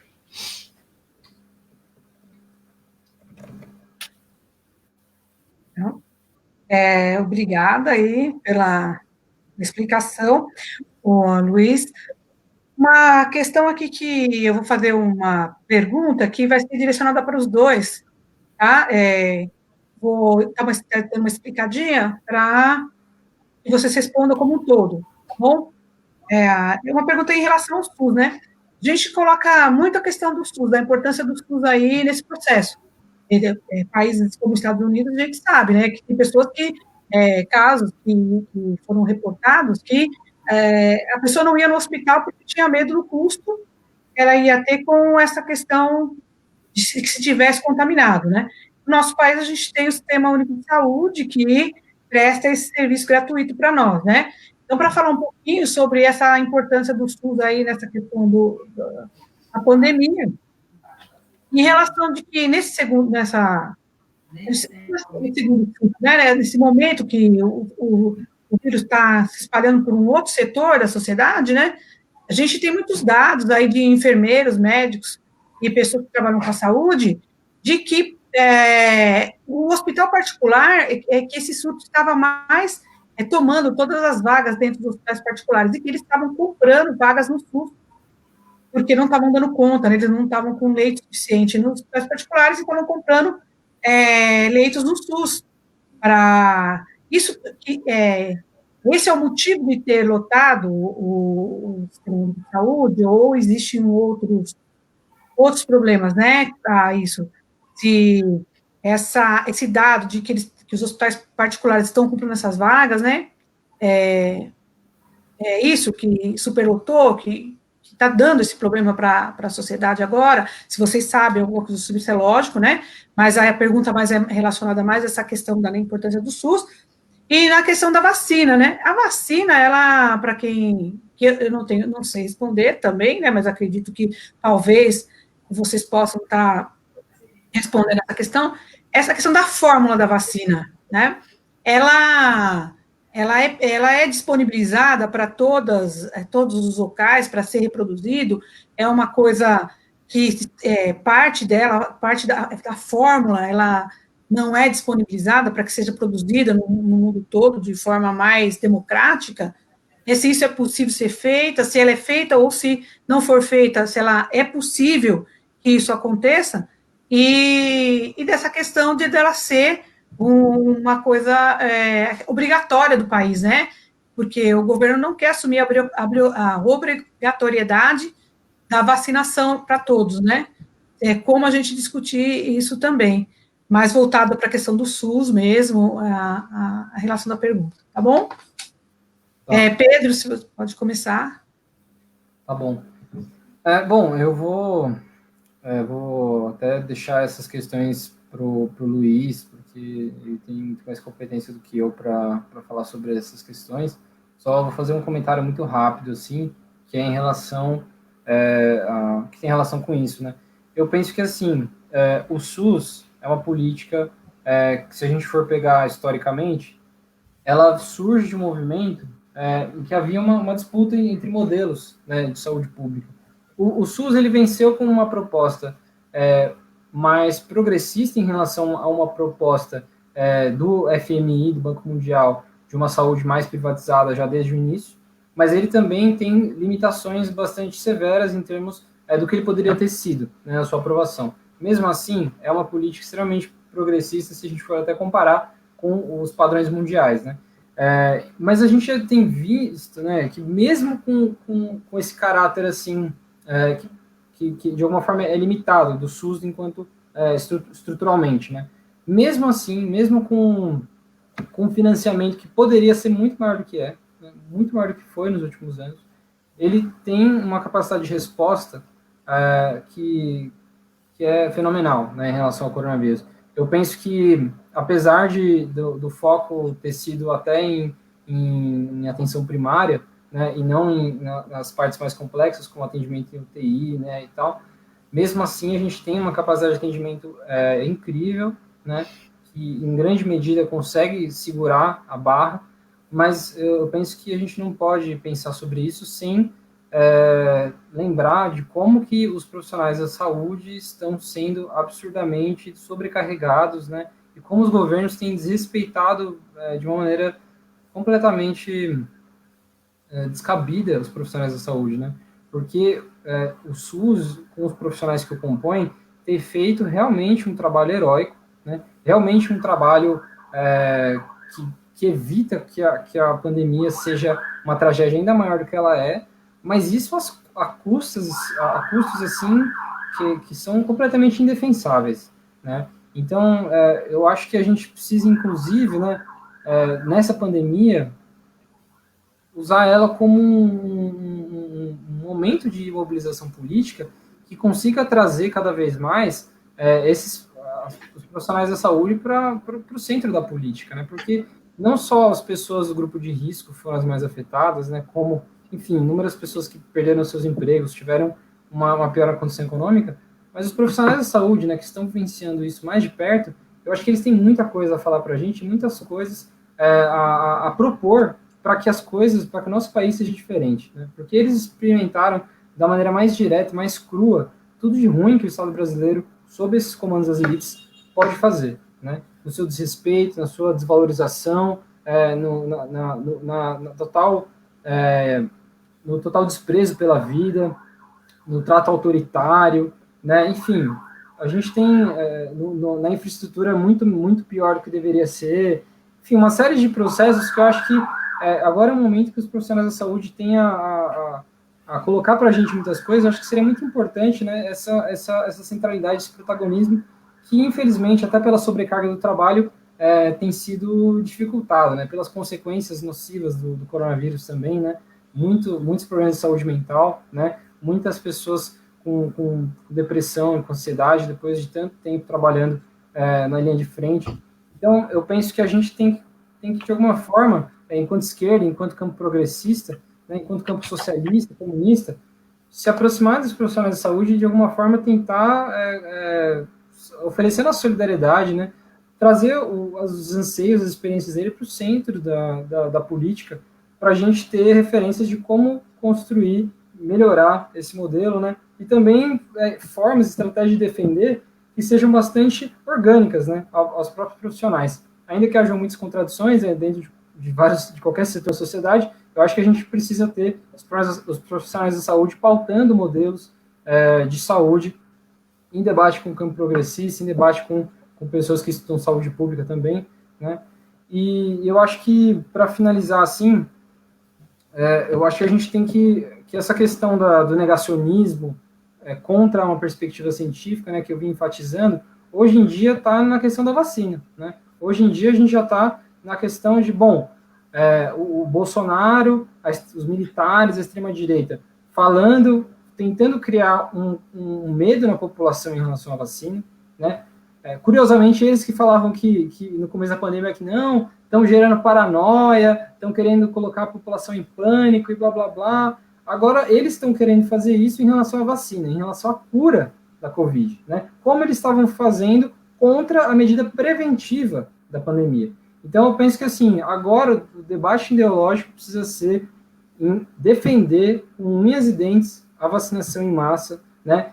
Mostrar de uma maneira muito pedagógica, de uma maneira muito clara, muito didática, que a vacina não faz mal, que as vacinas elas são nossas aliadas, né? A gente precisa, por muito tempo, a vacinação ela tem um controle até em relação ao emprego, em relação a você poder colocar seus filhos na escola pública, enfim. Mas acho que a gente precisa de um convencimento maior. Não basta essa coisa de você obrigar as pessoas a fazer por alguma perda que elas podem ter. Mas as pessoas precisam conscientemente entender a importância da vacina, né, a importância do SUS. Né, apesar de toda a precariedade que o SUS é submetido, entender de uma maneira mais ampla por que ele é tão importante, por que ele é uma coisa até excepcional em relação à saúde no mundo. Né?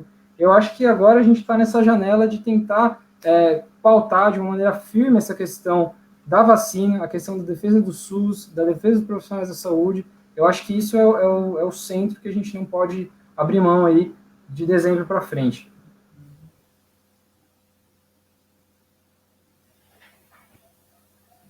Luiz, pode. Eu vou pegar o gancho, de trás para frente, pegando o gancho do que o Pedro colocou em relação ao SUS e tudo mais, e lembrar que é isso mesmo. Quando a Constituição de 88 colocou o SUS como Sistema Único de Saúde, ele começou a ser bombardeado desde o dia seguinte. Na época, em 88, eu estava terminando a faculdade. Eu participei da discussão na UFRJ, na época eu era um dos membros era do CEA, a gente participou dessa discussão, e o bombardeamento que era contra isso na época. A ideia de se ter um sistema único de saúde público, porque existia, mas era descentralizado, eram os antigos institutos comerciais, institutos dos trabalhadores da indústria, não tinha um sistema unificado. E o SUS ele é único de saúde, mas a saúde em sentido amplo. Não é só o atendimento médico, enfermagem e tal.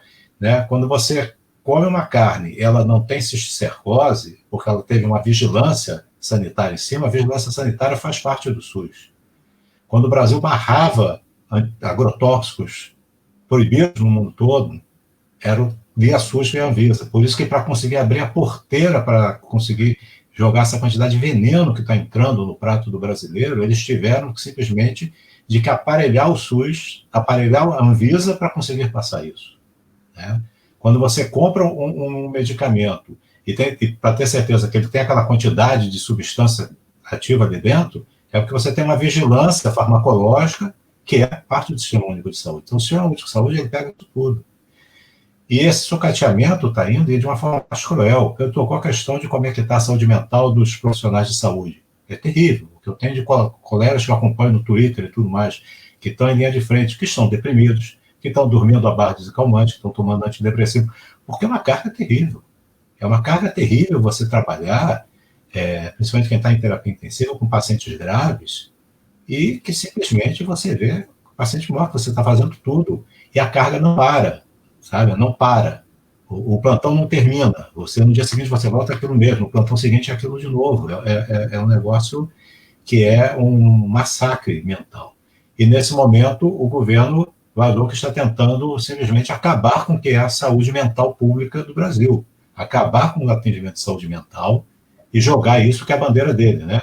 Jogar, por um lado, para mercantilização e para medicalização.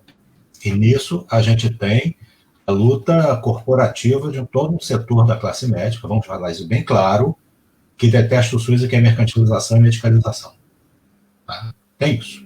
Tanto é que a gente tem absurdos como esse governo propondo tratamento precoce de Covid, que não existe tratamento precoce de Covid. Nenhum país do mundo tem isso como política, nenhum país da América Latina, nos Estados Unidos, a União Europeia inteira, nenhum país asiático diz que o paciente tiver Covid tem que ir para um médico para receber ivermectina, nitazoxanida, mais zinco, vitamina D. Isso não existe. Aqui existe porque isso é uma forma de dizer, não, se você tiver, não precisa nada, você toma isso, está bem, então não tem que ter isolamento social, não tem que ter mais, não tem nada, porque temos um tratamento precoce não existe. Ontem, a Sociedade Brasileira de Infectologia soltou sua atualização sobre o Covid. Na segunda parte, ela diz claramente, citando, não existe tratamento precoce, nada disso.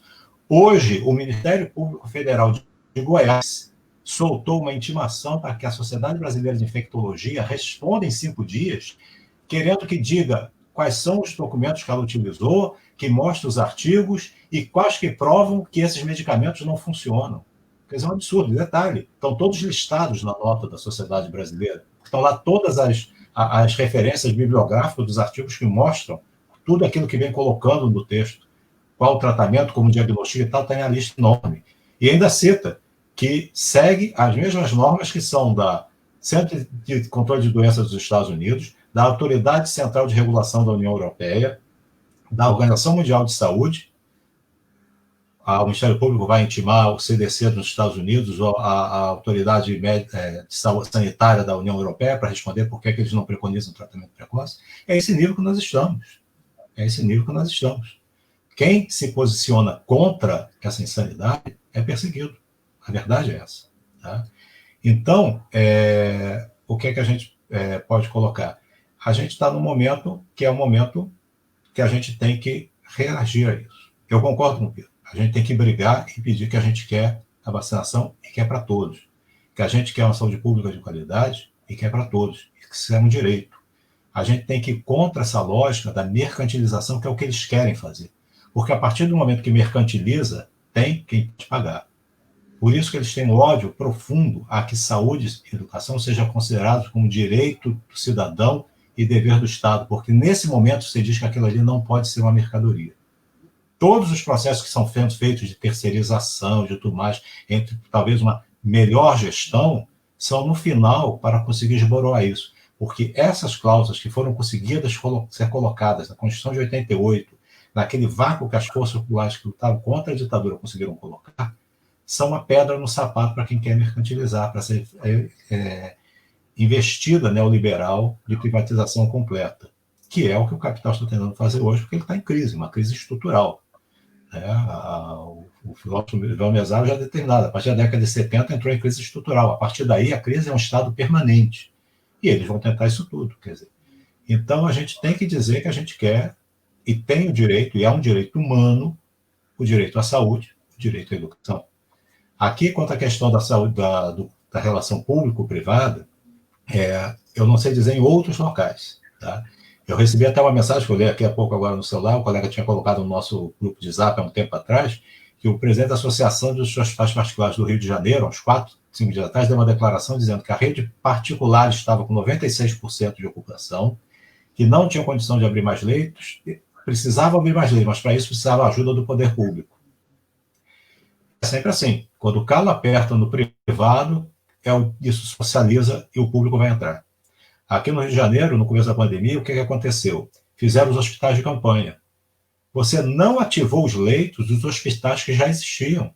Você tinha leitos de hospital municipais, estaduais e federais ociosos, por falta de equipamento, por falta de pessoal, e você optou por criar hospitais de campanha, mobiliá-los, inclusive com parcerias públicos-privadas, contratar profissionais por falta de terceirização, mas não utilizar os hospitais públicos que já existiam, ou seja, ativá-los. Por quê? Porque isso é uma política clara. Aquele hospital de campanha é literalmente um acampamento, você desmonta depois. Mas o Hospital Raul Gazola de Itacaí, que é um hospital imenso e criado para ser o hospital aqui no Rio de Janeiro de referência daquela região toda ali da zona norte para oeste. Se você ativa, diz, por que ela não funciona no dia normal? Por que depois da pandemia ele não tem que continuar? Isso é um projeto, isso não é por acaso. Não é porque é mais fácil de gerir um hospital de campanha que eu enfio dentro da Barra da Tijuca do que o hospital já montado. Então, a gente vai ver isso acontecer. Então, a briga nossa também é o seguinte, o que a gente tem de construções públicas de saúde nos nossos municípios que estão subutilizadas e podem ser subutilizadas. Nesse sentido, há iniciativas como a do Pedro, do Observatório, e outras iniciativas que vão acontecendo, elas são fundamentais nisso, porque acho que também a gente tem que ter uma perspectiva. A gente está nesse momento da pandemia, mas importante seria que esses movimentos, esses observatórios, eles continuassem depois de passar da crise, não desmobilizassem, mas continuassem como um movimento de vigilância de saúde da população, em prol do seu direito. A gente continuasse esse movimento. Aqui no Rio teve um episódio muito importante, quando começou a pandemia, e que a gente viu que o poder público não ia fazer nada, os movimentos organizados das favelas começaram. A gente teve o movimento da Maré fazendo isso, a gente teve o Comitê de Crise do Morro do Alemão, que começou a fazer isso, que começaram a fazer iniciativas dentro, começaram iniciativas de produzir máscara, de fazer distribuição de alimentos, começaram vários movimentos e de vigilância dentro das comunidades. Então, acho que talvez seja muito importante quem está nos seus municípios, nas suas comunidades, organizar nesse momento, mas a gente também pensar para depois que esse momento passe. Esse momento que a gente está, em algum momento, ele vai terminar. Uma solução vai acontecer. Talvez a um custo enorme, mas vai acontecer. Mas a gente tem que continuar daqui para frente. Porque a questão da saúde vai ser fundamental daqui para frente. Ela vai passar por cima da questão da segurança, que é sempre a norma da extrema-direita. A extrema-direita batendo em cima da questão da segurança, do bandido bom é bandido morto, da militarização, sempre foi o tema deles. E agora a saúde está começando a subir. Ela está começando a entrar mais na questão. E a saúde ela só pode ser pública num país como o Brasil. Num país tão desigual como o Brasil, a saúde só é saúde de verdade se ela for pública. Então, acho que essa é uma janela de oportunidade que nós da esquerda temos de intervir em cima disso, de questionar essa lógica da mercantilização em cima da lógica do valor humano. É isso que a gente acho que tem que fazer, é uma oportunidade que a gente pode ter pela frente. Obrigada, Luiz. É muito importante aí o debate, né? Foi muito produtivo para a gente, muitos esclarecimentos, e dessa questão da saúde pública, da vacina, né, e do que está acontecendo agora no nosso país, é aquilo que a gente já espera de um governo, né, do governo fascista, né, de um governo reacionário, de um governo, na verdade, que nem reconhece, né, eu digo assim, que é um governo lumpen, né, porque ele nem se reconhece como, não dá nem para reconhecer ele como um fascista, né, de primeira linha, como a gente diz, né, é uma invenção é uma coisa que parece que é inventada, né, um fascista inventado, né, porque não tem nem a capacidade de ser isso, né, de tão ruim que é, no sentido de destruição do país, né, não consegue nem segurar uma classe que permaneça junto, perto dele, garantindo esse governo, né? Uma população garante esse governo. Está sozinho ali, né? Sozinho com a sua loucura, né? No sentido, não de louco, mas no sentido de trágico, né? De um governo trágico para o nosso país. Eu já pedi aí para o Pedro caiu, né? Mas aí para você fazer umas considerações finais para a gente. O Pedro está voltando, né? Então, Pedro, a gente está aqui para finalizar, fazer umas considerações finais. Primeiro você, depois o Luiz, aí para estar fazendo uma despedida aí com o pessoal que está assistindo. Tá bom. Bom, primeiramente, agradecer muito ao ABC contra o Golpe pela iniciativa de chamar o Observatório. Eu acho que o debate foi muito bom. Fico muito feliz de ter participado com vocês dois. Gostei muito das falas do Luiz. Eu acho que qualificou muito a nossa discussão, qualificou muito que o público pode estar acessando aí sobre a situação da pandemia. E como últimas palavras, eu gostaria de falar aqui que a gente tem a tarefa, enquanto esquerda, de não cair nessa hegemonia ideológica da direita, né? E isso no sentido de nem cair no negacionismo, nem cair na naturalização, né? Que é uma forma de negacionismo também. A gente não pode naturalizar o que está acontecendo. A gente não pode fingir que a gente está vivendo uma coisa normal. A gente não pode fingir que tudo isso que acontece no Brasil, que é absurdo, é normal. Isso não é normal. E a gente precisa se organizar de uma forma que a gente conteste essa normalidade, não só para a gente que é de esquerda, que já tem um posicionamento crítico, mas para quem vive essa normalidade absurda, vamos dizer assim, essa normalidade desumana, né, em que as elites, inclusive, se acham no direito de meio que fazer o que elas acham que deve ser feito, né, para garantir seus lucros, humilhando a população, colocando sofrimentos absurdos. Eu acho que a gente tem que saber desnaturalizar todo esse sofrimento que a gente tem vivido, especialmente depois do golpe, né, e que agora, com o Bolsonaro, a pandemia tem se intensificado muito, né? E eu acho que a gente tem que elaborar formas assim muito sérias de de trazer pessoas que não estão no campo da esquerda, mas mesmo para o campo da esquerda, porque, como eu falei na minha primeira fala, eu sinto que dentro da esquerda mesmo há uma penetração, há uma porosidade, vamos dizer assim, a essas ideologias de naturalização, que levam ao imobilismo, que levam à paralisia, que levam à incapacidade de reação. E eu acho que a gente não está num momento histórico que a gente pode se dar esse luxo de não fazer nada, né? de simplesmente falar, é muito para nós. Acho que a gente tem que lutar contra isso de uma maneira enfática, ainda que seja difícil, ainda que a gente não saiba exatamente como. Eu acho que a gente tem que estar se articulando com as pessoas que estão com esse mesmo anseio, com essa mesma dificuldade, e tentar gerar alternativas, né? Então, eu retomo aqui, eu acho que os profissionais da saúde têm que ter voz, acho que a gente tem que lutar pela vacinação em massa, gratuita, conscientizar a importância da vacina, né? Também colocar em pauta o fortalecimento do SUS, né? Contra a privatização, a vida acima dos lucros. Eu também acho que a gente tem que colocar a dignidade dos profissionais da saúde como uma pauta dessa luta, né? Acho que a gente precisa ter isso como uma coisa totalmente central. A gente não pode só falar que eles são heróis, né, e tal, e assim não apoiar concretamente a vida deles, que foi gravemente afetada, né? Eu acredito, né, que esse tipo de experiência que muitos profissionais viveram não vai ser facilmente superado. Tem muita gente traumatizada por aí, tem muita gente que vai sofrer por anos por tudo isso que tem acontecido na pandemia. A pandemia pode acabar no final do ano que vem, pode acabar no começo de 2022, sei lá, não vou aqui também prever, fazer futurologia, mas independente de quando acabar, ela já durou muito para fazer impactos na saúde mental, né, para além das pessoas que perderam suas vidas na linha de frente, né, para que a gente não tente fazer ações políticas que visem colocar os profissionais de saúde no centro da cena. Né. Eu acho que agora é o momento da gente lutar pela dignidade desses profissionais também, pela dignidade da estrutura do SUS como um todo, né, vamos dizer assim, pelo respeito a isso que foi construído, pelo fortalecimento disso que foi construído, né? Então é isso, gente. Conheçam o observatório aí, a gente vai continuar nossas atividades ano que vem, né? Enquanto tiver pandemia, a gente vai estar fazendo. Tentem fazer o que vocês puderem aí para conscientizar sobre a Covid, né? Para lutar contra o negacionismo. E é isso, estamos juntos. Muito obrigado de novo por me convidar aí.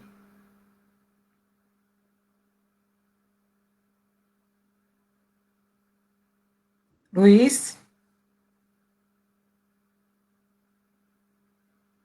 Tá fechado o microfone, Luiz. A gente sempre esquece. Queria agradecer também a equipe do ABC Contra o Golpe esse convite. Tá? Muito bom ter participado, fiquei muito contente de conhecer a Vanderleia, o trabalho dela, contente de conhecer o Pedro, o trabalho do Observatório.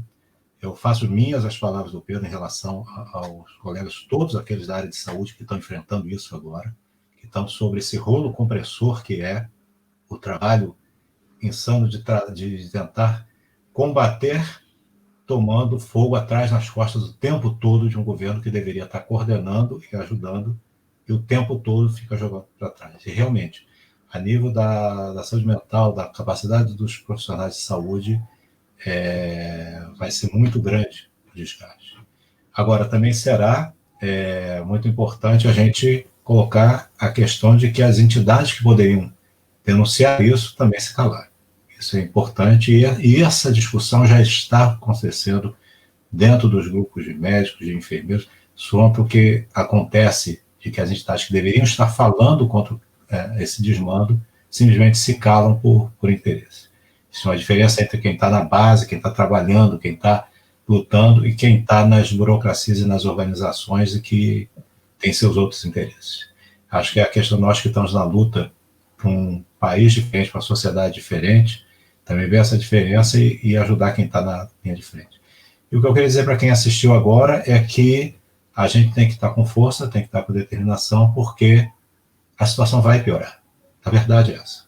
Sinto dizer, mas vai piorar. A gente tem que estar preparado para isso, preparado politicamente para ir contra essa maré, para tentar mudar isso dentro do que nós pudermos. Isso é que é verdade. A gente não pode também ter ilusões maiores. A gente tem que se organizar. Quem não está, se organize, lute, conheça, converse. E acho que é importantíssimo isso que a gente fez agora. A gente tem aqui 3 pessoas de 3 grupos diferentes, de 3 movimentos diferentes que se encontram para discutir com outras pessoas do grupo. A gente tem que ampliar isso. A gente tem que ampliar a nossa voz, a gente tem que divulgar mais, a gente tem que começar a fazer a nossa parola e chamar, que a gente tem que organizar. Tem que organizar a revolta, tem que organizar a nossa decepção, tem que organizar essa raiva que a gente tem e dizer claramente, esses 180 mil mortos, eles não são naturais. Esses 180 mil pessoas mortas não precisariam estar mortas agora. Elas poderiam estar com suas famílias e levando suas vidas. A gente tem que deixar isso bem claro. Há responsáveis por isso e a gente não pode nos calar perante isso. Então, acho que a mensagem que eu digo é, vamos preparar o que vem pela frente, mas vamos lembrar que a gente não pode naturalizar o que está acontecendo. A gente tem que tentar barrar isso aí como a gente puder. Tá? Obrigado. Agora agradecendo aí, né, a presença do Pedro, foi ótimo aí sua presença, Pedro. Luiz Souto, foi excelente também a sua presença.